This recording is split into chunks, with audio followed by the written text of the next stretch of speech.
ফজরের নামাজ অত্যন্ত গুরুত্বপূর্ণ নামাজ।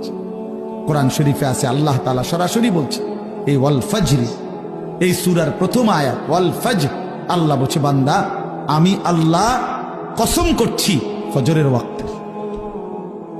তাহলে ফজরের ওয়াক্ত আল্লাহর কাছে দামি ওয়াক্ত, এই জন্য আল্লাহ তাআলা সরাসরি ফজরের ওয়াক্তের কসম করেছে।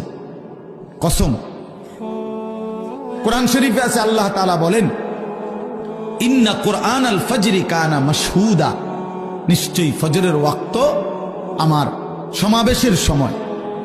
ফজরের ওয়াক্তকে আল্লাহ কোরআনে বলছে ফজরের নামাজ সমাবেশের নামাজ। সমাবেশ কি?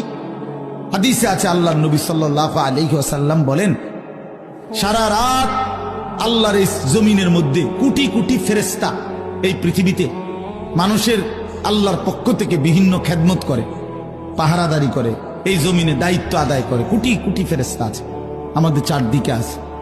আমাদের ডান কাঁধে বাম কাঁধে যে দুইজন ফেরেশতা লেখে, ওনারা ছাড়াও কিন্তু আমাদের সাথে আরো ফেরেশতা আছে। লাহু মুআক্কিবাতুম মিন বাইনি ইয়াদাইহি ওয়া মিন খালফিহি, এই কোরআন শরীফে আছে। আল্লাহ তাআলা বলছেন আমার পক্ষ থেকে পাহারাদার তদারকি ফেরেশতা আমার বান্দার সামনেও আছে পিছনেও আছে। ইয়াহফাজুনাহু মিন আমরিল্লাহ, আমি আল্লাহর হুকুমে আমার বান্দাকে তারা, এই ফেরেশতারা আমার বান্দাকে হেফাজত করে। তাহলে এরা তো হলো দুইজন